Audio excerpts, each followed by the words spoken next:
Hello, everyone. Welcome to the Harry Ransom Center and to our wonderful program tonight, Elizabeth Olds and Women Printmakers of the WPA Era. My name is Erica Nunkinyas, and I'm the Associate Director of Exhibitions and Public Programs. And I have the privilege tonight of just doing a brief introduction of our presenters. But before we begin, I just wanted to extend a special welcome to our members and our special guests tonight, and those of you who have joined us here, and then also virtually. I think we're in the hundreds of viewers online who are joining in across the country and internationally, so welcome. And I also wanted to encourage you, if you haven't already, is to return at some point and visit our wonderful exhibit, Public Works. We also have right now in our gallery, Hill and Adamson, the Clark Stanfield album. If you haven't had a chance to view that yet, I highly recommend that. So I'd like to start with the introduction of each of our speakers and then hand it finally over to Tracy, our Bonfitto, our Curator of Art, who will help moderate our discussion. Each speaker will begin by discussing their own recent exhibitions on women artists working with the WPA, and then explore the broader issues of why artists like Elizabeth Olds are receiving renewed public attention. We are going to take audience questions at the end of our conversation today, but I ask that you hold those until our speakers have finished presenting, okay? And with that, I'd like to start by introducing Virginia Anderson. Virginia is the Curator of American Art and Department Head of American Painting and Sculpture and Decorative Arts at the Baltimore Museum of Art. She is the co-curator with Robin Joyce of Artwork, Women Printmakers of the WPA, on view now through the end of June. In 2022, she reconceived and reinstalled the American Modernism Gallery in the Dorothy McLavin Scott American Wing at the Baltimore Museum of Art, and is currently developing an exhibition on touch and tactility in 20th century American art, which is in 2026. Cross our fingers, okay. Virginia received her BA in government from Harvard and a PhD in art history from Boston University. She's also currently an adjunct professor in the program in Museums and Society at Johns Hopkins University, so a very busy woman. Allison Rudnick is Associate Curator in the Department of Drawings and Prints at the Metropolitan Museum of Art in New York. Her exhibitions include art and literary poster works from the Leonard A. Lauder collection, on view through the end of June as well. And Art for the Millions, American Culture and Politics in the 1930s. Among others. We could go on and on. She has published and presented widely on modern contemporary printmaking practices and visual culture. She holds an MPhil from the Graduate Center, City University in New York, where she's currently a PhD candidate. And last but not least, our own Tracy Bonfitto. She is our Curator of Art here at the Harry Ransom Center and is responsible for research, access, and interpretation of our center's art collection holdings. Bonfitto holds her PhD in art history from UCLA, and her recent exhibitions include, of course, Public Works, art by Elizabeth Olds, and Art in Words, prints from the 20th century to today. In addition to her work here at the Ransom Center, her exhibitions have been featured at the Fowler Museum at the UCLA Museum and the Museum of History and Industry in Seattle, Washington. So please help me welcome our presenters.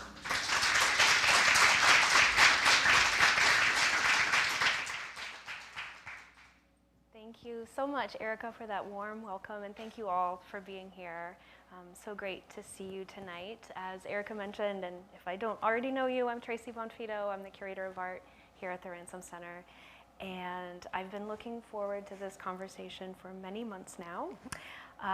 Ever since I started to get Google alerts that there were additional exhibitions out there in the world that were prominently featuring work by Elizabeth Olds. I, in rapid succession, learned, after months of silence on my Google alert, in rapid succession learned about first Ali's show at the Met, and soon after Virginia's show at the Baltimore Museum of Art. And I thought, okay, we need to talk about this. We need to be in a conversation about these exhibitions. We are certainly in a moment the last year or two where there is a renewed interest in WPA artists and in this time period. So our 3 exhibitions are part of a larger landscape, but really excited to be here tonight to discuss this exciting phenomenon with you all. So welcome to you both. As Erica mentioned, we will be first introducing our exhibitions. We'll then do a little bit of a deeper dive into some selected topics, and then we will consider in different ways this question of why is this art so relevant now? Why does this feel so relevant now? We will be speaking together in discussion until close to 7 o'clock, and then we'll turn it over to Q&A.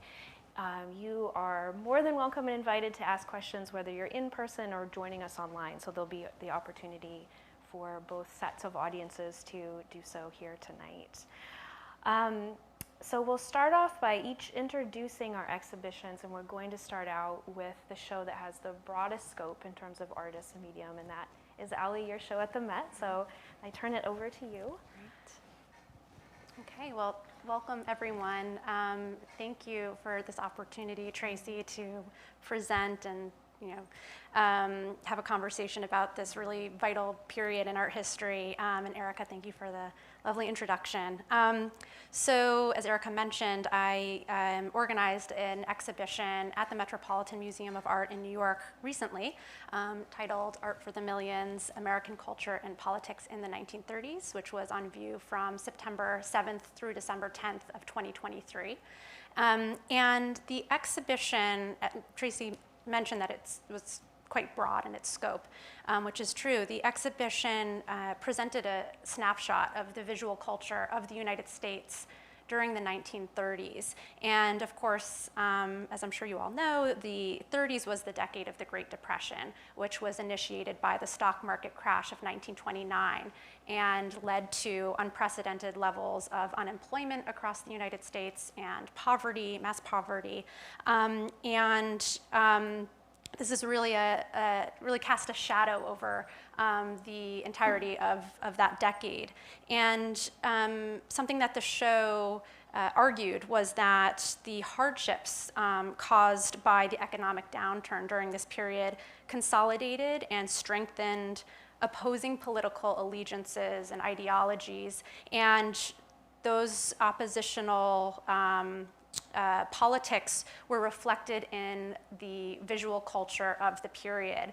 And when I say visual culture, I'm talking not just about what we might think of as being traditional media like painting and sculpture and photography, but also magazine covers and film and fashion. And so you see here the introduction to, the entrance, I should say, to the exhibition, which provides a preview of that kind of variety of objects that one would encounter when progressing through the show. And so we see here on your left, it's a little hard to make out, but this is actually a projection of a period film or period recording of Martha Graham, the modernist choreographer, performing her dance Frontier from 1936 that really celebrated the kind of possibilities that she saw as coming out of the kind of the open landscape, the frontier life.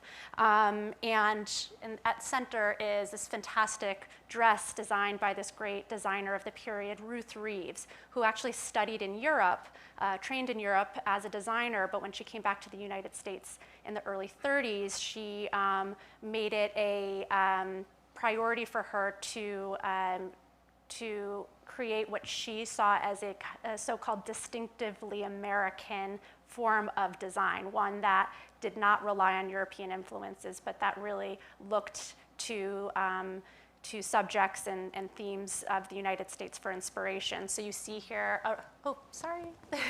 red, white, and blue color palette, and these little vignettes of little abstracted figures playing sports like tennis and horseback riding. And so both of these works speak to this idea of isolationism, nationalism during the period.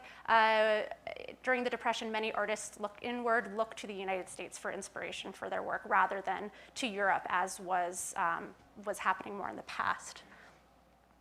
The exhibition was organized thematically, and the first theme, which is the theme that will come up most, I'm sure, in this conversation today, was leftist politics and labor. In 1933, which was the height of the Great Depression, roughly 25% of the workforce was unemployed, which was an enormous figure. So it was a really dire situation. And this caused unprecedented numbers of people across the United States to take up leftist politics like communism and socialism. And that was very much reflected in the art world of the period. So artists tended to partake in these activist causes through actually organizing themselves, creating the first artists union and joining leftist organizations, but also taking to their practice, to their art practices, and using their practices towards political purposes. At the same time, FDR, who was in his first term as president, established the WPA, the Works Progress Administration, which was part of the New Deal government. And the idea was to get people back to work through government funding. And under the umbrella of the WPA fell the Federal Art Project that employed many artists across the United States to make public works. And Elizabeth Olds was, of course, one of these artists who worked for the WPA. The second theme, or gallery, I should say, in the exhibition dealt with the theme of cultural nationalisms. So going back to this idea that I spoke about a moment ago, about artists seeking to define the boundaries of an art practice, cultural practices that were distinctly American, was a big trend during this period at a time of heightened patriotism, heightened nationalism. And you see that play out in lots of different ways during this period. So I tried to bring themes related to this, this trend together to show how that really played out in different ways, because there is no one idea of, of American identity, which is why we included the S at the end of nationalism. And I'm going to speak about some of the works you see here in more depth later on. And then the third and final gallery dealt with the theme of kind of a bit of a hokey title that I came up with here, The Promise of Progress, which brought together objects that, despite the challenges of the Great Depression, despite the economic downturn, still engaged this idea of the United States as being a global leader in technological innovation and industrial innovation. And you see that really across the board during this period. And most of the objects on view in this gallery fell within the field of design, graphic design, architectural design, even industrial design. And we see here posters from the World's Fairs of the period that celebrate this kind of futuristic architecture and were meant to instill hope in the public and boost public morale. And then here we see some industrial design objects that also engage this kind of futuristic aesthetic and marry aesthetics with function. And that was really the kind of the objects brought together here showed a totally different side to the 1930s than the two other topics that I just covered. Okay, I think we'll move on to Virginia. Great. Well, thank you all for coming out on such a beautiful evening, and thank you so much to Tracy for the invitation. Allie and I have been talking about how excited we are to come here and share our exhibitions with you all. In this forum, and it's just it is really an interesting synergy that there is, this overlap and interest at this moment in time.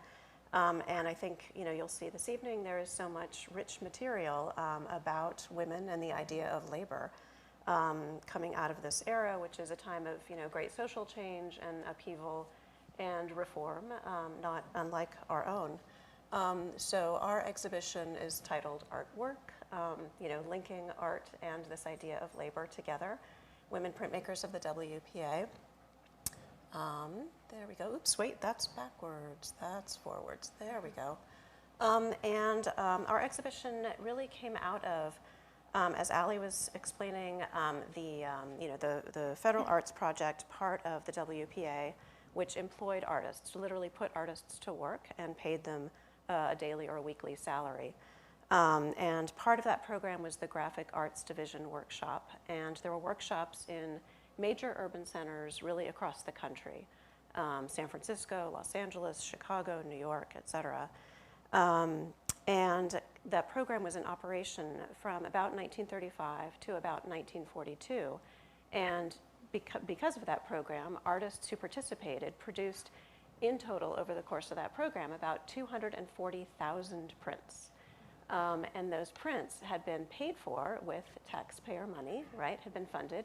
So they were considered not a private commodity, but rather a public good. So when the program ended in 1942, those prints were distributed to libraries, schools, museums across the country, and the Baltimore Museum of Art received a trove of close to 1,000 of those prints. So when I first started at the museum, I was going through our internal database and sort of came on this list that just went on and on and on. And it was really a very exciting sort of find for me to discover that we had this. And then in our sort of process, I co-curated our exhibition with Robin Owen Joyce, who is also a scholar on art of the 1930s. And we went through and combed through to make sure that we identified which works were by women artists, because the BMA had had 2 exhibitions previously of this material. But we really felt that this was a rich time to focus on the contributions of women artists and the links between their perspectives and those of the world that they were experiencing around them. So we found close to about 300, and in our study center we're able to examine all of those and narrow the selection down with a focus on labor and this idea of labor, with about 50 prints total in the exhibition. So the show demonstrates really how these artists were paying attention to work itself as a subject, and they were thinking about labor as it takes place in factories, in mines, in fields, the construction of the subway, and in the artist studio, as well as in the home. And I'll talk a little bit about that later. And through their imagery depicting all of these different subjects, they really were focused on the economic, the racial, and the gender disparities that they were observing in the world around them. So in these prints, we really do see a very kind of activist perspective and a sense of, a call to social reform, which is fairly radical when you think that they were doing that with federally funded presses at the time. We organized our exhibition into 5 themes.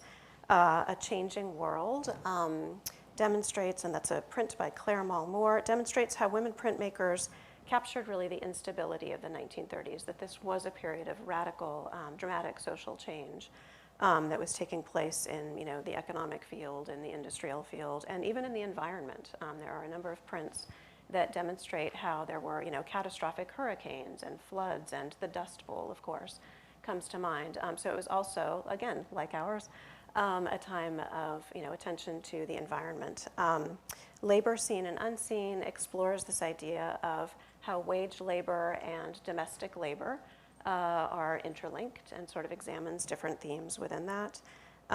We thought of artistic labor as a really important subject also. The artists often depicted each other at work in the studios. This was a time when they were being sort of economically supported and able to go to a studio, work together, meet other artists, and really develop a kind of sense of community. And as Ali mentioned, a sense of identification as working professional artists. We have a section on entertainment and leisure that depicts the idea of sort of, you have all of this work, and then every once in a while you get to take a break from your work. But in addition to that, even the aspects of entertainment that were being put on, in addition to the Federal Art Project, there was the Federal Theater Project and the Federal Music Project. So there were additionally government-supported programs to provide entertainment for workers and families of the era. And then finally, we have a section on anti-fascism and the Spanish Civil War that looks at the way in which many of these artists actually participated in or documented their contributions and their work in fighting fascism and participating in aspects like the Abraham Lincoln Brigade, which Tracy references in her exhibition at this time. So overall, we really just also wanted to highlight in our selection the incredible stylistic and technical variety of these prints too. It was really a joy to be able to, it's a rare joy in the curatorial field, let me clarify. We don't get to sit around and look at art very often, so when we do, we're very grateful. It was a real joy to look through and really examine these prints and see, some were completely working in abstraction, some were in surrealism, some in expressionism, and you'll see, some of that variety. And then in addition, technically, these artists were experimenting. Some of them were artists who were making their first prints. Others were professional printmakers who were contributing to this program and teaching the artists that they were working with. And they were making lithographs and etchings and woodcuts and silkscreen, which was itself a new and exciting technology of the time. So I think with that, I will hand it to Tracy. Thank you. So in a little bit of a departure from the two exhibitions that we've just explored, Public Works focuses on a single artist, Elizabeth Olds, of course, who was an important WPA artist and whose career and approach were significantly shaped by the WPA program. But the exhibition actually traces her career from the 1920s through the 1960s, so both before her involvement in the WPA and after that time. So it begins with her career, her time studying in New York City with the Ashcan School artist George Lukes, through to her independent study throughout Europe, but primarily based in Paris, when she was the recipient of a Guggenheim Fellowship in 1926, and she was actually the first woman to receive a Guggenheim Fellowship for the visual arts. And then it continues on to talk about her work as a WPA artist based first in Omaha and then later in New York City, and then on to talk about her career after the WPA when she became, among other things, a celebrated children's book author and illustrator. And one thing that the framework of this exhibition has allowed me to do is to really explore the ways in which the ideals that Olds held, these ideals that were framed during and fostered by the WPA and her involvement in it, the way that these ideals form after she left the program. So the ideal really that Virginia put so beautifully and succinctly, that art could be a public good rather than a private commodity, is something that Olds continued to find an expression for in her works. So this is really the specific intervention, as I see it, of Public Works, is a focus on this period after the WPA and what that philosophy, what that energy, what form that took after the close of the program and the close of Olds' involvement in it. In addition to also just being the first critically engaged solo presentation of her collected works.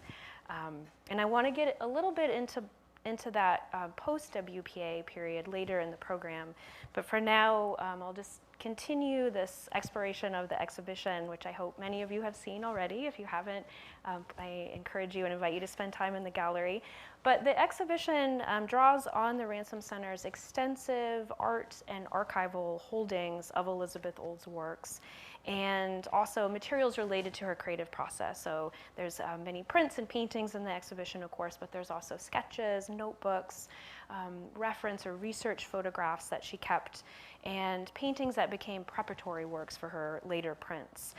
It includes WPA-era works that focus on labor and workers, urban life during the Great Depression, and a smaller number of what you might think of as social viewpoint works or satirical prints that take on social class differences, unionization efforts, inequities, social justice causes, and so on.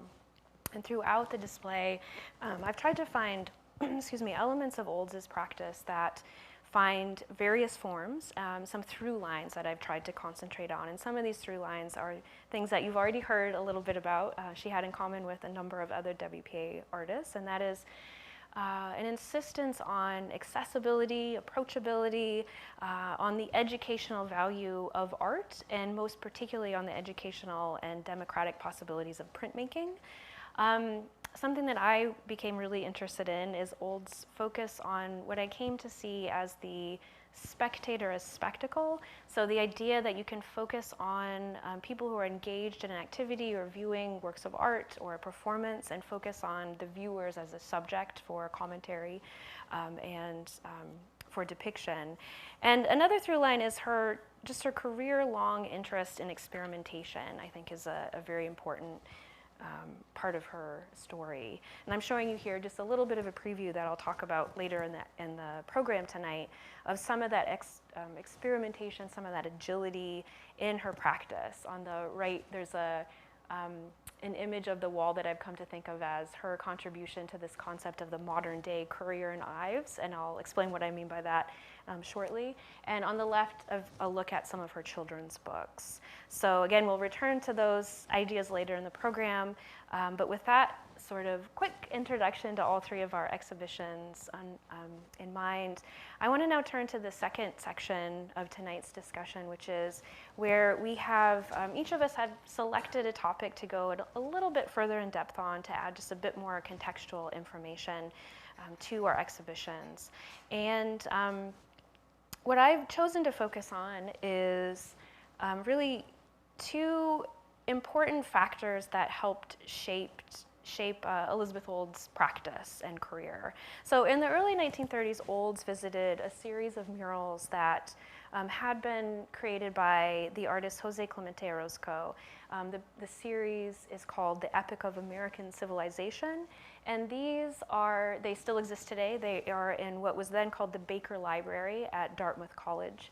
There are 24 panels in total. They were painted between 1932 and 1934. And I'm showing you two images here. The image on the right is a recent image, courtesy of Dartmouth College, that shows how these murals exist in the library today. So you can get a sense for their scale, the color palette, the way that they occupy the space. The presence of these murals in the room is quite impressive. They run the span of the wall, they flank the door, and then they continue on into other parts of that space. And the second image I'm showing you here on the left is a detail image. It's my photograph of a photograph. The original photograph that you see here was one that was purchased by Elizabeth Olds in 1934. So she collected this series of photographs that Dartmouth produced that show detail images of those murals. They're all in black and white. And she kept and referenced these photos throughout her career. So the series of photos, this one and the one that you see included in the gallery, they are part of the Ransom Center's archives related to Elizabeth Olds. So she kept these, she held on to them, she referred to them throughout her career.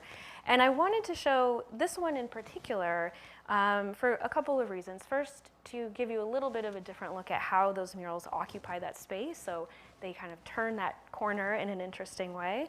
And second, to start to think about the formal qualities that Orozco was engaging in, his composition, his use of lines, and also the subject of labor here, the treatment of the individual figures. Both of these things have a great deal of resonance with the works that you'll see Elizabeth Olds do. And I think having a look at these images, I hope when you return to the gallery, you will see that there's quite a bit of parallel there between these. So that's the first factor. And the second factor that I want to talk about that really kind of served as this critical moment in Elizabeth Olds' training and that critically informed her work for years to come was the work of George Lukes. So you might recall a few minutes ago I mentioned that Olds had trained with George Lukes in New York City.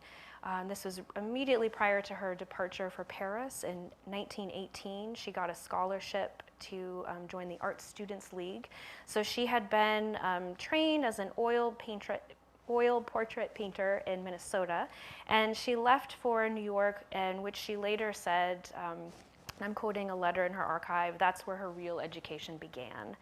So George Lukes had been a leading figure in the Ashcan School, which was known for its American urban realist works. Here you see the image on the right is a painting in the collection of the Brooklyn Museum of Art.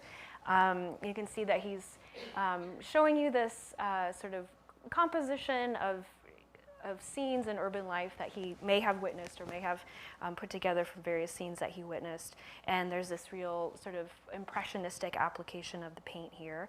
On the two sketches on the left, these are both from the Ransom Center's collection. These are works that George Lukes executed, and Elizabeth Olds kept them, and then we ended up with them here in our archive. So he's doing here in these two sketches what he would later train Olds to do, which is capture these fleeting scenes observed in everyday life, these quick gestural lines, repertorial style, what Olds herself would refer to as field sketches. So out in the public sphere, noticing people in cafe scenes in both of these cases. And this approach and this interest in taking these field sketches was something that remained a lifelong component of Olds' work.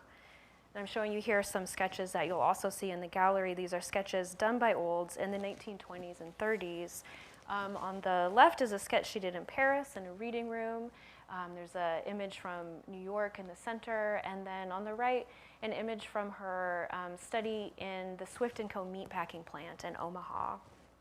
So whereas Lukes' sketches ended up as studies oftentimes for his paintings, by the 1930s, Olds had learned to produce lithographs at the Reese printing press in Omaha.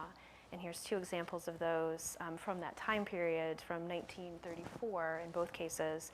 And Olds has said that she really took to lithography because it was like sketching on stone. So it was a format, it was an approach that she was very familiar with by this time. And she would execute her preliminary sketches on site in notebooks at meatpacking plants, at steel mills, at shelters that had been created for the relief of some of the effects of the Depression in urban settings and so on. And then she would refer back to these sketches when drawing directly on the lithographic stone to create her prints. So there's an image here on the left from Stockyard series, and on the right is a view of an unemployment line that she observed in 1934 in Omaha. I wanted to select these two prints in particular to also highlight a couple of hallmarks of Olds' style, and that is these tight compositions, this visual energy and attention, but also a cohesion that's created by the strong use of lines, particularly diagonal lines, and her use of light.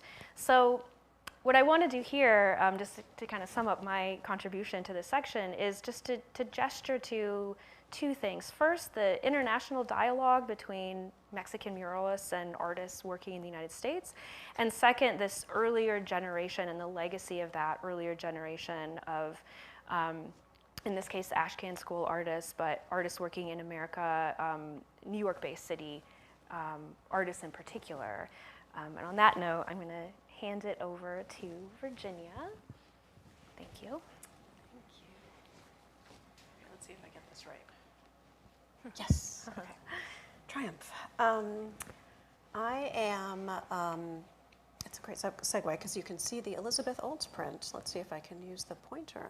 There we go. I was realizing while Tracy was speaking that we have more than 30 different artists represented in our exhibition, and we have 4 prints by Elizabeth Olds in the show. So that's testimony to her importance in the era. I'm excited to share with you a little bit about our section on labor seen and unseen, which explores mining, industrial labor, textile, sweatshops, and the often unseen aspect of women's lives in terms of domestic labor. These women artists used the prints that they made to really kind of further these very specific causes that, again, that they were witnessing in their lives, and to intentionally champion economic and social reform. So really thinking about the iconography that they were using, they were depicting strikes and of all kinds and in many fields. And this was also an era, interestingly enough, where you also had women who were really working in the domestic sphere to offer the same kind of reform. So families were setting up barter communities in certain states to provide for their families, you know, when you're facing such severe economic unemployment, as Ali described earlier. And they were also striking for fair food prices, and they were holding anti-eviction strikes. There are newspaper documents of, you know, women pouring boiling water out the windows of their homes and such to prevent eviction of their families, right? So it's a well-documented era of all different kinds of reform and protest. Blanche Graham's, I'm showing you two of her images here, two etchings from this section. She was a really fascinating young artist. At the time, she was maybe 20 when she made these prints. She had been raised in China. She was the child of missionaries.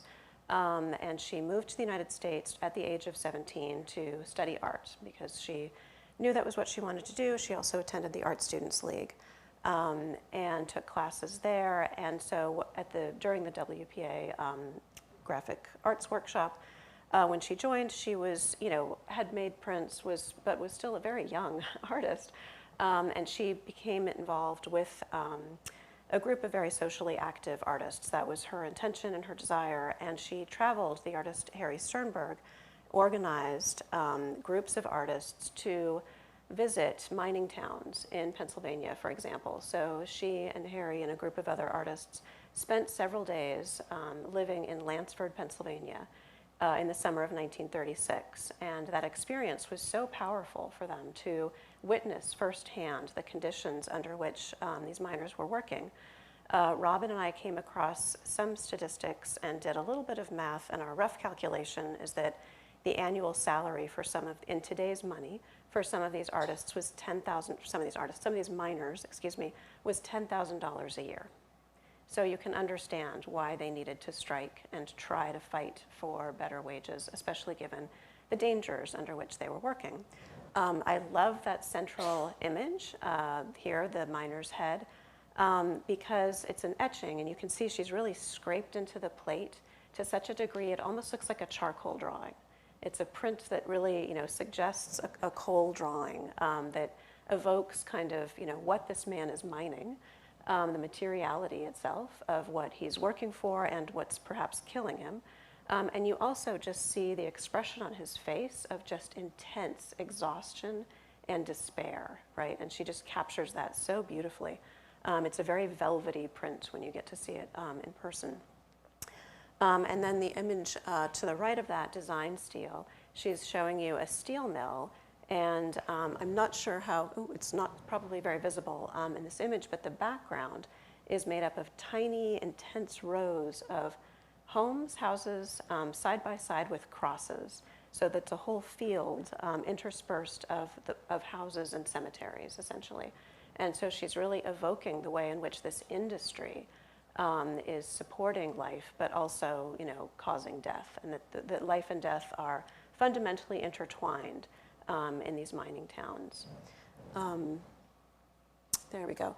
To shift from thinking about mining to thinking about industry of other kinds, Ida Abelman created this print titled "My Father Reminisces." And it's really sort of mural-like in its composition, right? It's a swirl of different scenes that she has juxtaposed together. So you can see in the top left, there's a large ship sailing across the ocean and arriving, and passengers are disembarking in the bottom left. But then you see toward the front, and it's interesting to think, Ali, about the you know, the design that you were talking about and sort of the machine aesthetic, right? And so Ida Abelman is somebody who brings the machine aesthetic into her prints. And so you see that gigantic sewing machine in the foreground, and underneath it are the oppressed figures of the sweatshop workers. And then to the right of that, an image of some of the sweatshop bosses, white collar over here with cigars. And then above that really is this whole section in which she's documenting some of the reforms, some of the protests, and some of the tragedies of the era. So she's referencing the shirtwaist workers. She's referencing the need to continue WPA programs, you know, labor rights and women's rights. in that section up above. And then at the center of it all is the Statue of Liberty. So it's really just this sense of, what we might label the American dream, the promises of that, and the sort of disillusionment, but the need to fight this fight and continue this battle. That's beautifully excavated in her work. I also wanted to share with you a print that really sort of made us, gasp when we first saw it. It was so fantastical. A really interesting example of surrealism on the part of women artists also in this case. And this is a work by Jean Finlayson Holmes, who was based in San Francisco. And what you can see here is a view across the city. There's the bridge and the mountains in the background. And what you see in the foreground is a cutaway of a building, it's a hospital, and a scene of a woman giving birth in the hospital. And she's been administered, ether, and she is having this kind of fantastical out-of-body vision as her child is being delivered. It's really powerful and really amazing. And it also critically draws attention to the fact that this is an era where more women were giving birth in hospitals than had ever been before. So the first half of the 20th century, we see a plummeting maternal mortality rate in the United States that continues to decline, I would say, in thinking about how this connects to the present moment, until the early 1990s. And it has unfortunately slowly been ticking back up since then. But the impact of this kind of medical care and the awareness of the importance of it was really quite impressive. And then thinking further a little bit about this idea of the domestic sphere, Florence Kent, whose print is shown at left, it's titled Design for Living, which ironically, I think, references a movie of the era, which is sort of a very glamorous Gary Cooper movie set in Paris and New York. And the irony is that she's countering this, somewhat more glamorous life with a family living in a one-room home. We see figures eating, sleeping, a mother nursing her baby, and it's a wonderful sort of, again, expressionist, print that really leads your eye around to all of those figures. And if you look in the top right corner, you can maybe make out that the walls of the home are papered in newsprint. So she's evoking the dire poverty under which these families are living. And clearly, this is not, a very joyous moment. It's a very somber, you just feel the sense of sort of oppression, with these figures. And at right is a beautiful, very smoky print by Mabel Dwight, which depicts, again, this idea of sort of domestic labor and kind of the extra burden that working women of the era, of all eras, let's be real, have to face, or have had to face. The idea is that this is a summer night, it's an evening scene, but you see the laundry held out to dry on the string. And there's another figure in the window. Let's see if I can point that out here. And then, of course, the silhouette of the lone figure in the doorway. So also just a sense of, quiet and calm, but also a little bit of isolation. It's a scene that makes me think of John Sloan a little bit every time I see him, who is famous for doing rooftop scene, summer nights, people out when it's hot and they've got no place to go other than the roof to cool off. But it's sort of John Sloan figured through the handling of Georges Seurat. There's just this beautiful charcoal, smokiness to that silhouette. And with that, I will pass it off to Allie. Thank you. Well, I'm so glad to be following up on those two fantastic conversations because I'm going to be doing a bit of a deep dive into just printmaking in general in the 1930s, and really, I think, in some ways, complementing and building on what both Virginia and Tracy just spoke about. I decided to home in on this topic because when I was working on the exhibition Art for the Millions, I was trying to kind of contend with this question: why is printmaking so important during this period? Why do you see such a shift in the kind of history of printmaking in the United States during the 1930s. So many more prints were being made, and as Virginia talked about, the Baltimore Museum has this huge collection of prints made through the WPA, as does so many institutions, art museums and libraries across the country, and I know at the Met we have over 1,000 of these prints as well. So, I think it's really two main reasons that printmaking really took off in the 30s, and both of these reasons have been touched on previously. One is that more artists than ever before had access to the tools, the equipment, the training, just the opportunities to make prints through the WPA. The Federal Art Project established, as was mentioned, print shops across the country. And to make a print is not like making a drawing. You need a press. To make a lithograph, you need a big lithographic limestone. To make an etching, you need a copper plate. You really need these materials and tools that are otherwise hard to come by. And it's very technical, too. You can make a potato print on your own, sure, but to make a lithograph, you really need to be trained. You need to be taught how to do it. And so all of a sudden, artists who were employed by the WPA and were placed in printmaking shops had these opportunities to learn and to collaborate and experiment. So there was also a lot of experimentation going on. The second reason that printmaking experienced this shift was really due to this, this uptick in activist interest in making activist art, in making art for the public, which we've talked about now at length. And prints, of course, can be executed in multiples. And so the ability for a print to be made in multiple copies enables prints to be circulated very widely. And if you're an artist with a political meaning that you want to spread through your art, printmaking is the perfect medium for that because you can spread it more widely. I just included here a few works. Of course, this now very well-known work by Elizabeth Olds of Minor Joe. And in the center here, Sternberg's Builders, and right over my head here, Harry Gottlieb's Rock Drillers. And these are three artists who we've also talked about working together, knowing each other, and working collaboratively. But I want to point out just briefly something about the techniques used here.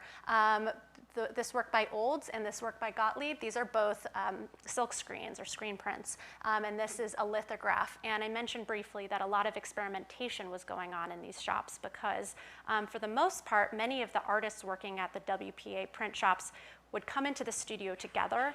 Many artists had not had that experience before. They were coming to the WPA as artists who worked in isolation in their studio, and suddenly they were working in a big shop together with others. And so there were conversations happening, there was experimentation happening, and out of this environment came the use of silkscreen as an art medium, which was for decades prior really just used for commercial purposes. And so we all, I think of Warhol, Andy Warhol. When we think of silkscreen, he's really the most famous artist associated with this medium. But it was really in the 1930s that silkscreen came to prominence as an art form. And Elizabeth Olds is so closely tied to this history. And lithography had a longer history, but a lot of artists were making lithographs for the first time during this period as well.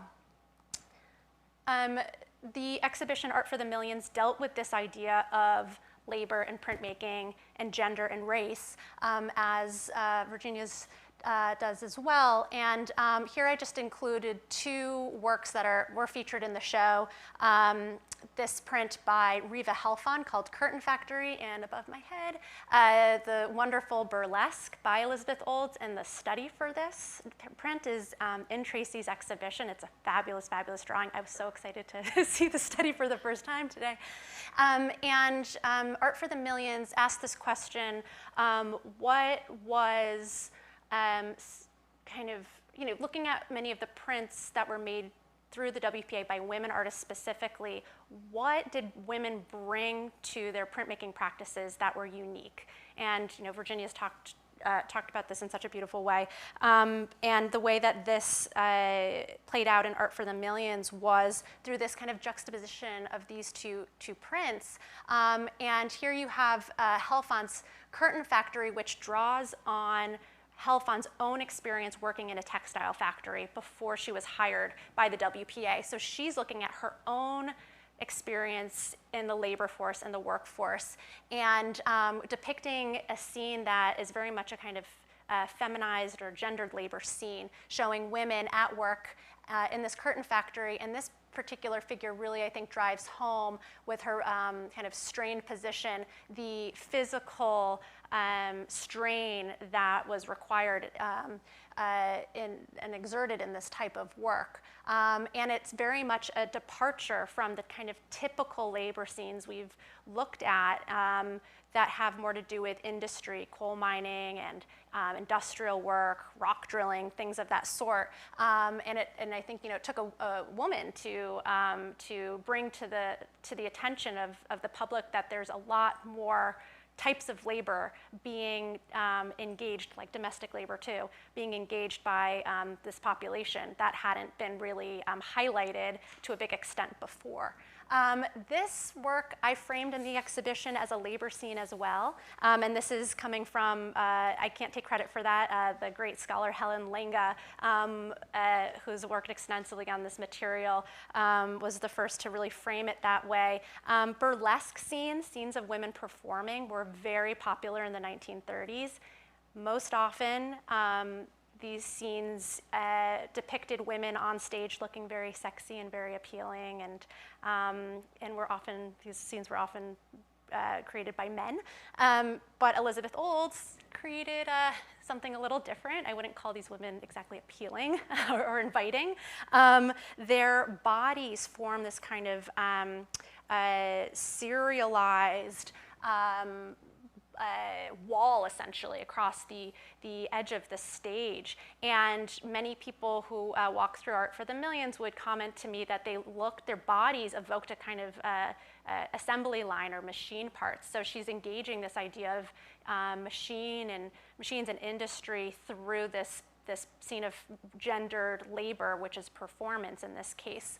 And Helen Lenga also commented that she sees this work as a kind of feminist work because the women are also forming this kind of unified wall against all of these silly looking men in the audience. Not one of them has a full head of hair. Elizabeth Olds was a very funny artist too, so she's fun to work on for that reason. But one of them has a cigar in his mouth. These men are meant to symbolize the capitalist. And so it's a really rich print. Another aspect of Art for the Millions deals with this idea of labor and race. And it includes this work, which is a poster by the artist Hugo Gellert, who was a communist artist. And Gellert was one of these artists who often depicted groups of laborers who were both representing different genders, different people of different races, of different ethnicities, which was part and parcel of the communist movement in the United States, for which civil rights was a very major aspect. And many of the artists who were card-carrying communists or communist-aligned often depicted interracial solidarity in their labor prints. But the reality was, obviously, during the 30s, and this continues today, the labor force was very much discriminatory, of course, in terms of both gender and race and ethnicity. And so many Black artists who also gained, as women did, new opportunities to create prints, to exhibit their work, training opportunities through the WPA, many of them did not create traditional or explicit labor prints. So though scenes of labor were so common during this period, they're very rare among Black makers. And so, this print, which is by Robert Blackburn, called People on a Boat, I framed in the exhibition as a labor work, but one that is much more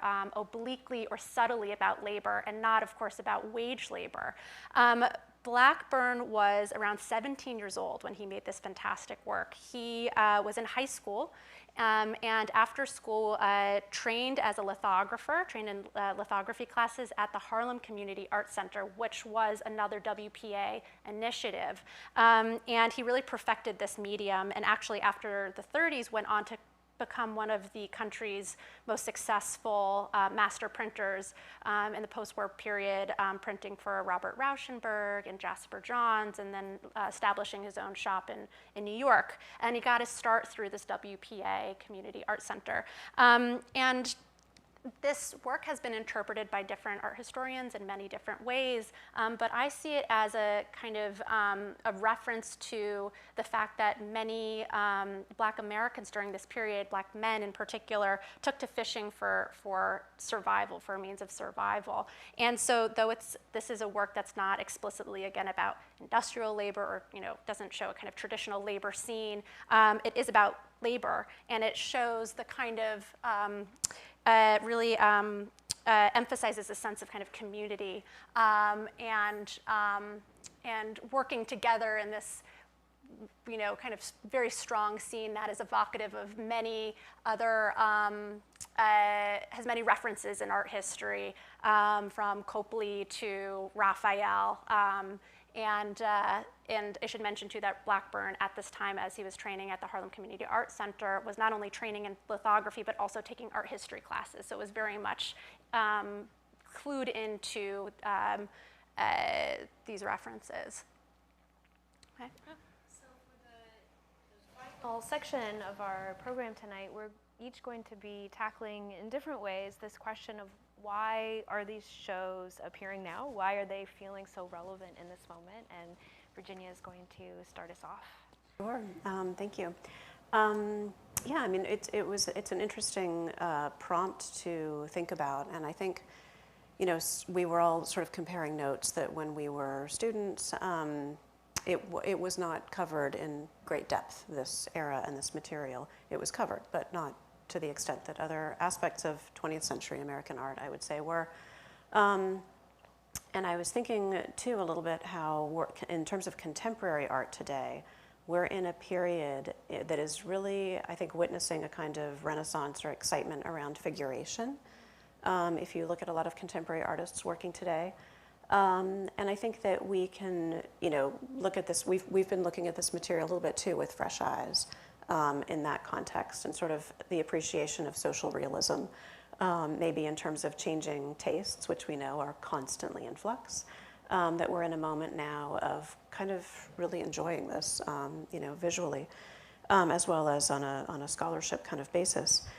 So I responded to Tracy's prompt with this and thinking a little bit about kind of giving you a behind the scenes moment in terms of our exhibition work and planning. And so I'm showing you here an image, a snapshot that I took while we were installing the show. And you can see my co-curator, Robin Joyce, at left, fact-checking something in one of our wall texts on his phone. Just because I think in terms of, thinking about work, we might also think briefly about sort of the work that goes into an exhibition, something we were all also talking about a little bit earlier today.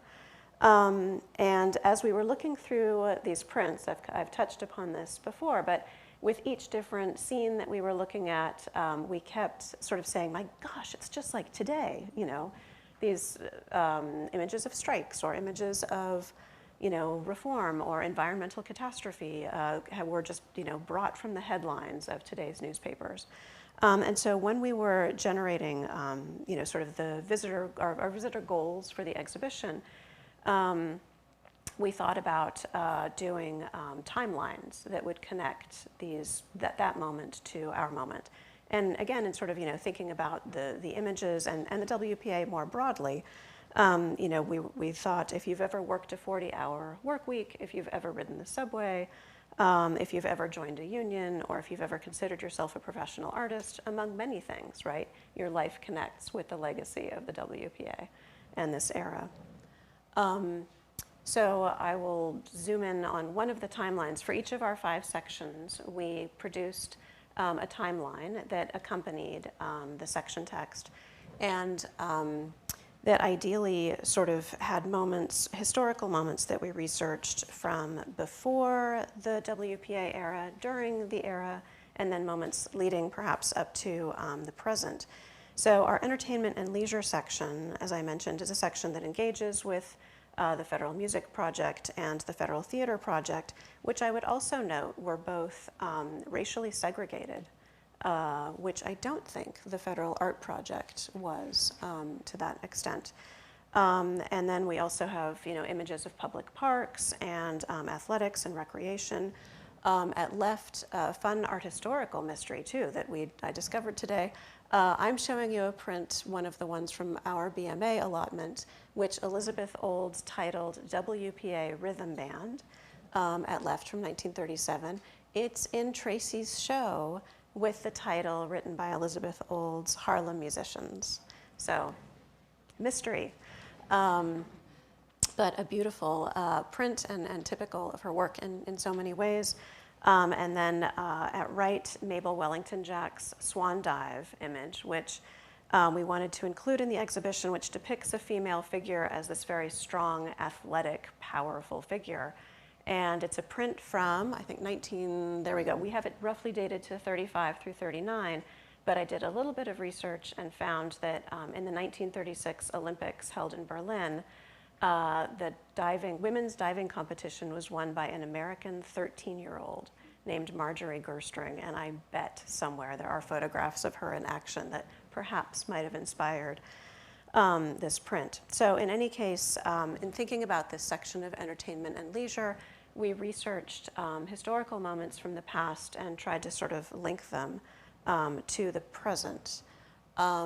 So I'll give you another behind-the-scenes image at left, is a lithograph by the artist Kira Markham, who had been an actress before she became a WPA printmaker. And she depicted in many of her prints images of the theater. And so here she's showing you from off stage, right, from behind the curtain, a view of a play in progress that was called Parnell, which was about the Irish, he wasn't a prime minister, but a member of parliament who was involved in a sort of romantic scandal, and there was a play put on in the 1930s about that. So she's depicting a scene, showing us the behind-the-scenes view from that play.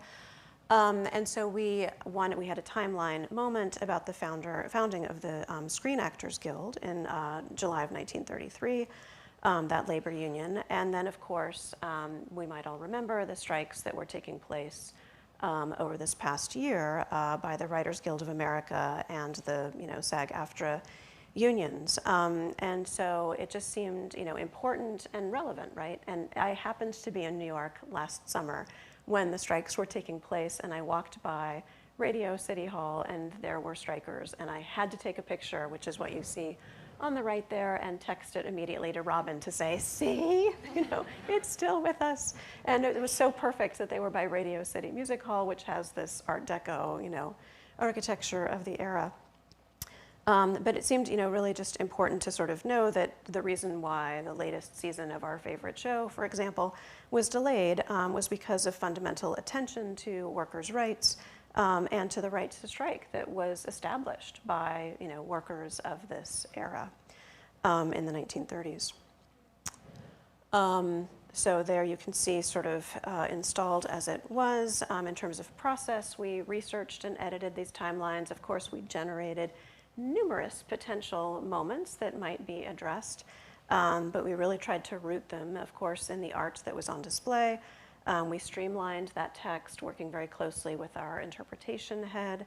And then we have a wonderful graphic designer who created this layout that kind of suggests a sort of newsprint presentation on the wall. So it was very much a kind of collaborative team effort, working, in dialogue with, curatorially, but also kind of across the museum to generate these, hopefully educational and informative elements of the exhibition that draw out this aspect, again, of labor and using the idea, hopefully with the idea that we're making a show about labor and making that process transparent for everybody. So thank you.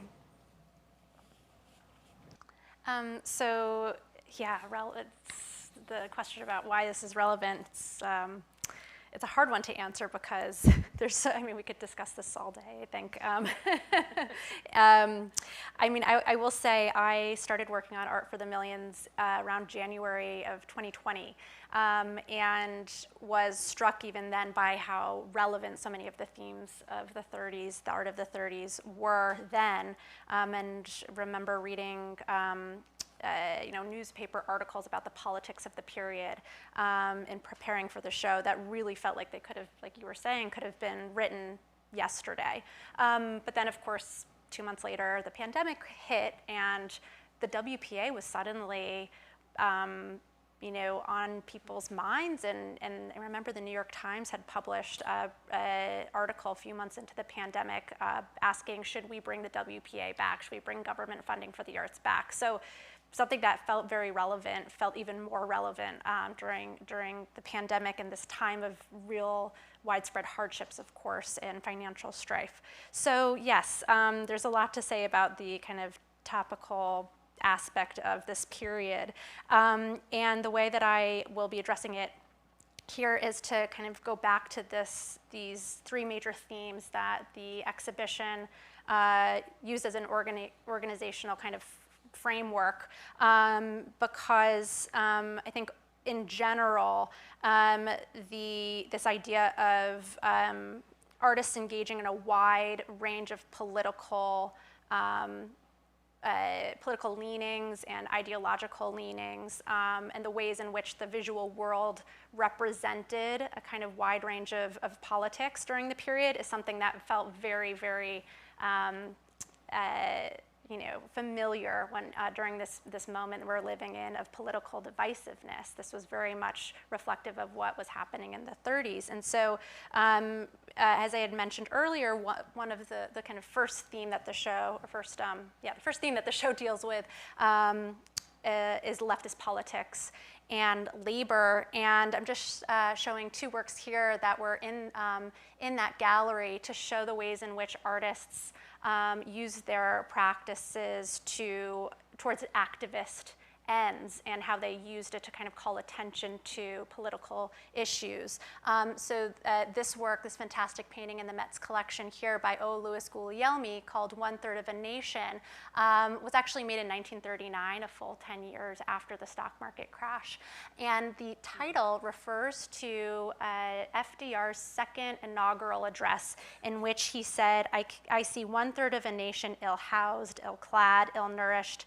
The test of our progress is not whether we add more to the abundance of those who have much, it is whether we provide enough for those who have too little. And this work shows this group of abandoned, or not abandoned, but quiet, solitary tenement buildings with a funeral wreath flanking this center building, and coffins littering the sidewalk in front of the building. So it's very much an elegiac work that calls attention to poverty, to poor living conditions, and is work that's very much rooted in the Depression. This fantastic watercolor here is by an artist named Dox Thrash, who's best known as a printmaker, an innovative printmaker during this period. And it shows here, it's called Strike. It shows here a union organizer who is kind of depicted as this larger-than-life figure hovering over this crowd of workers. And we've talked about how striking and the activism around labor conditions is obviously something that's close to home these days, and of course a major kind of facet of the 1930s. Artists like Thrash depicted the strikes and demonstrations that were such a kind of major presence during the 1930s, calling attention in the protest posters being held up here to not just labor conditions, poor labor conditions and unemployment rates, but all sorts of social causes having to do with strike against high cost of living, down with Wall Street, and so just shows the many facets of activist art during the period. As I mentioned earlier, the second theme of the exhibition was cultural nationalisms, and this moment when artists were looking inwards also feels very relevant to today during this moment where many people are talking about isolationism. Here we have Georgia O'Keeffe's cow skull, red, white, and blue. And O'Keeffe was someone she spent summers in New Mexico before moving there permanently. And when she was in New Mexico, depicted many works that referenced her surroundings. And here she depicts a cow skull against this red, white, and blue background. And many scholars have pointed out that the cow skull is reminiscent of the skulls that many Pueblo communities wore during ceremonial dances. Pueblo communities in the northern New Mexico where she lived, and that the background of this work looks like a textile with the folds and undulations that you see here and the kind of jagged edges, and in ways both evokes the American flag with the red, white, and blue, but also a Navajo blanket with the the geometric forms that you see depicted. And so O'Keeffe is someone who was bringing references to indigenous cultures, specifically those that were local to where she was living in northern New Mexico, into this kind of idea of into the folds of what an American art during the 1930s should look like. At the same time, she has also been criticized more recently by scholars for depicting the Southwest region as being one kind of unpopulated by anyone really, and being seen as this kind of woman of the desert who was the one modernist kind of, working on her own in this region, whereas, of course she was living among a very lively community and was not alone in northern New Mexico. And the works here, this is a dress that was produced by H.R. Mallinson and Company, which was part of a series of dresses called Early American, that they're really fun. They are silk dresses that use this kind of Art Deco style. But the print, all of the prints in this series were inspired by subjects rooted in American history. And this is the Betsy Ross / Liberty Bell print. And you can see a little vignette here of Betsy Ross showing the American flag to George Washington and others. And above them is Independence Hall in Philadelphia. And so when we think about artists looking to American history and other aspects of American culture for inspiration, this happened in fashion as well, and not just in the kind of so-called traditional fine arts. And lastly, I was thinking about this theme of the promise of progress and the ways in which artists and designers forged a kind of future-looking aesthetic during the 30s, and how that does also feel very relevant to today. For the most part, innovative design was happening in the commercial sector. So when you think about, Apple, being at the kind of forefront of design when it comes to technology, you had designers, very well-known designers like Getty's, being commissioned to design radios, like this Patriot radio, which looks red, white, and green, but in reality it's red, white, and blue, and is a work that, it's really one of the first radios to be marketed to a general audience, and it was extremely, extremely popular when it came out. And it's this great it's a great object in that it brings together ideas of nationalism, of commerce, and of technology. One of my favorite works, quote, in the show is this Streamliner meat slicer, which it's a beautiful meat slicer. And it is a kind of great example of streamline design, which was really the first design trend to be developed in the United States to have international impact. And it's similar to Art Deco, but it really has more of an emphasis on speed, and you can see that in this curved form here that evokes zeppelins and ships and airplanes. And then just to end here, we have these two wonderful Fortune magazine covers. The show included several Fortune magazines from 1937, and really incredible skilled illustrators were commissioned to design the covers using subjects that related to the kinds of articles you would read in Fortune. So here we have stock tickers that are where the ticker tape is kind of flowing through the O in Fortune and around the frame here in this kind of fun trompe-l'oeil composition. And then here is a cover for the December 1937 issue in which skyscrapers are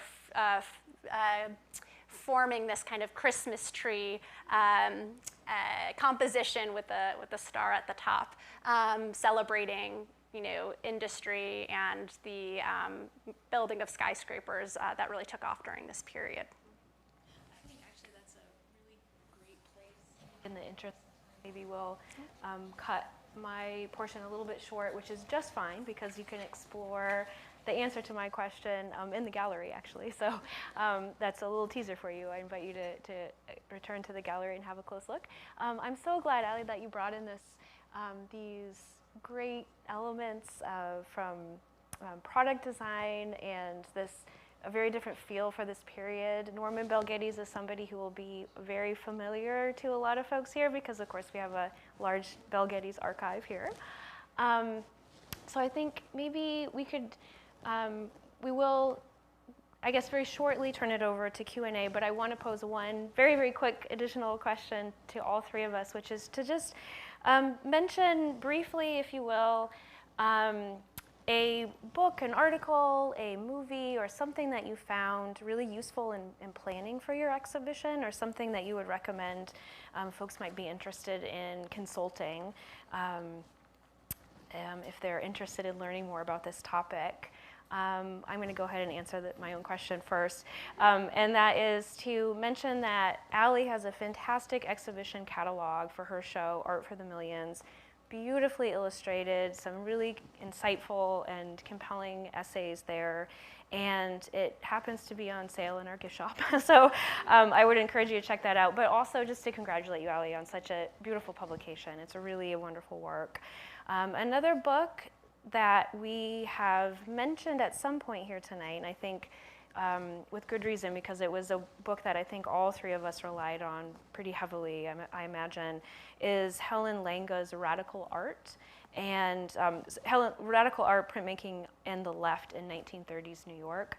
It has been pretty indispensable as a resource, published in 2004. Helen Lange did research here at the Ransom Center in support of her book, and it's just really great to kind of complete that circle and using her book in putting on my own show. Last but not least, I want to mention a very different kind of resource that I would recommend called Silkscreen Stenciling as a Fine Art. That's from 1942. And that is an example of one of the technical books or manuals that Ali mentioned that artists would be using during this period to learn how to make silk screens. So if you want to have a look at the types of resources that artists were relying on to learn how to do film stencil, or what types of paints to use and how to dilute them and how to do the resist in this period with the resources at hand, that's a great resource. So that book is by Beagleson and Cohen, published in 1942. And I'd love to hear your suggestions as well, Ali and Virginia. Sure. So I have two suggestions. Two books I used heavily during the organization of the show. The first is by Eric Rauschway, and it's called Why the New Deal Matters. And it's part of a series published by Yale called Why Blank Matters. It was published just a few years ago in 2021, and it's a very accessible, very readable, brief history of the New Deal government, of the governmental policies enacted by FDR during the 30s that gave me a really solid but very easy kind of solid foundation in this period, but as I said, it was very readable, which is rare because this is, dealing with the WPA, we all know the term alphabet soup. It's hard to parse, and this did a beautiful job of that. The second book is by the art historian Joanne Saab called For the Millions, published in 2009, and it's a book that does a really nice job of looking at this history of interest in the democratization of art. And it looks at different institutions like the WPA and the Museum of Modern Art that really foregrounded this interest in bringing art to the masses. I will say, Helen Lenga lives near Baltimore, and I got to give her a tour of my show, and it was an exercise in humility, right? What do you say to the person who literally wrote the book on your topic? I would recommend an article on Blanche Graham's, the artist, one of the artists I showed you, by James Wexler, which is called The Great Depression and the Prints of Blanche Graham's, and it was printed in the Print Quarterly in 1996, and it's just a very fun sort of deep dive into her fascinating biography and the evolution of her work and catalogs her print production. Also, one of our featured artists in our section on sort of artists as workers was a Japanese-American artist named Mine Okubo, and she wrote a graphic novel titled Citizen 13660 that is about her experiences and her family's experiences being interned by the US government when she was already a practicing artist during World War II. And it's a really fascinating read that sort of documents their experiences in a very powerful way. Thank you so much, both of those resources, which I know I'll be checking out more than one of those. As you can get the sense, we could sit here and talk about this topic all night, but I would like to open it up for any questions that you might have. And please, I should say, I'm sorry to interrupt you, but let me also say that please wait until the mic comes to you so that we can hear and also the online audience can hear. Thank you. Hi, thank you all for this presentation. It's wonderful. My question is specifically for Elizabeth Olds. How did she get employed by the WPA? And did all of the printmakers have to have formal training or not necessarily? That's a good question. I'll answer the first part about Elizabeth Olds and her time with the WPA, and maybe if either one of you know a little bit more broadly about artists being accepted into the program. So Elizabeth Olds had learned how to make lithographs right before she was accepted onto the PWAP. This is where the alphabet soup thing comes in, trying to keep all these acronyms straight. And it was a process of applying.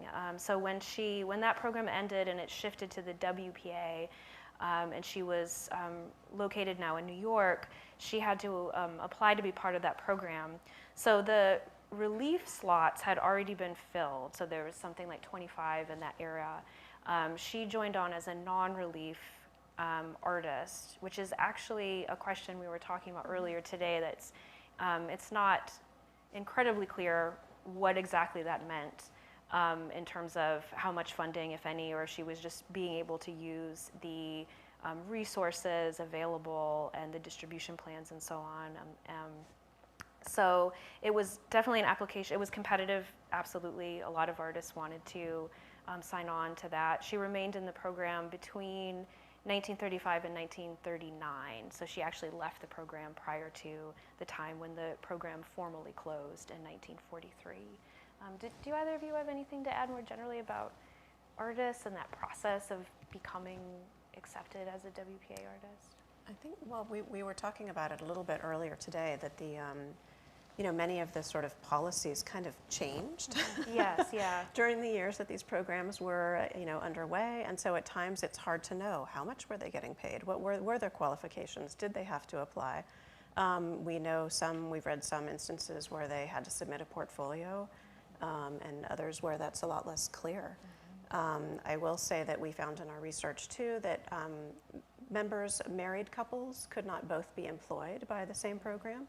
And so some of the women artists that we had on our show worked under an alias. They worked under a maiden name or a fictitious last name, which makes it even harder to sort of research and find out who were they, after the program ended, when they lacked that support and they perhaps stopped making art.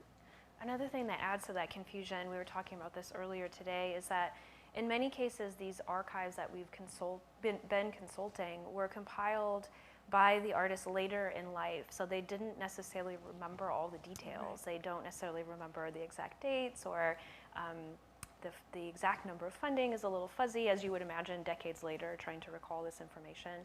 So that makes it a little difficult to trace too. Mm-hmm. I'll just add quickly too, we know that there were artists who joined the WPA later in their careers. They had decades of artistic training and experience before joining. And there were also artists who were straight out of high school. And we know instances of very young people who presented for their portfolios for hire through the WPA, works that they made in their high school art classes. So there was a broad range in terms of levels of experience. Mm-hmm. Thank you for that question.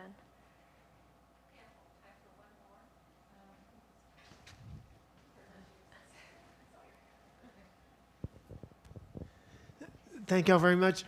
And this may just be me, but with the pictures of the bright colors of the 30s, I sort of was thinking it's almost like a Wizard of Oz experience, where I almost have this bias about the 30s all being monochromatic, and then you're showing these bright colors and great designs, and it's like, that's the 30s. I could imagine maybe the 40s, some of the 40s and the 50s, but it's like that was happening in the 30s. So, talk about some of that, the colors that came through the prints, and then also your designs and the artwork and things like that. And those wonderful textiles, those dresses, I think those are so exciting to see included in your exhibition. I mean, I love that comment, thank you, because I had a similar reaction when I was mining the collections for the show. And I also would think of the Wizard of Oz, where color just, that scene. Yeah, exactly. A few things. One is we talked a bit about how there was so much experiment going on in print shops in particular. And so many of the prints are very brightly colored. And when it comes to many printmaking techniques, it's very labor intensive to use many colors because you often need a different wood block or copper plate or litho stone for each color. I'm not articulating this very, very clearly, but it's labor intensive. And but I think the fact that so many artists were making these works for the public, with the public in mind, color is very appealing, and there was a lot of experiment being done in these shops to figure out how to achieve that. So silkscreen, which was, as I mentioned, a new process among artists in the 30s, enabled very brightly colored prints in a very efficient way. Not so efficient was color lithography, but there were a lot of color lithographs being made during this period. And then, of course, with the industrial design objects that I showed, like the radio, Bakelite plastic was new. And so that enabled the manufacture of industrial domestic objects to be made using bright colors. So there were, I would say, I'm realizing this as I'm speaking, it was really the innovation in technologies, in experimentation with different kinds of materials that I think enabled works really across the board to have these bright and fantastic color palettes. Great. Yeah, well, I just want to, in closing, I just want to thank, again, big thanks to Virginia and Allie for making this trip, for your fantastic exhibitions, for sharing so much information here with us tonight. I think you've really expanded the conversation out from what is happening in our gallery to include more artists and more techniques, and that's, I think, really exciting. So thank you both for being here. And also, I also want to give a big thank you to the audience here tonight. It's been exciting to see support for this program, which I've been looking forward to for so long, both here in person and also online. So thank you all for joining us here tonight. Appreciate it.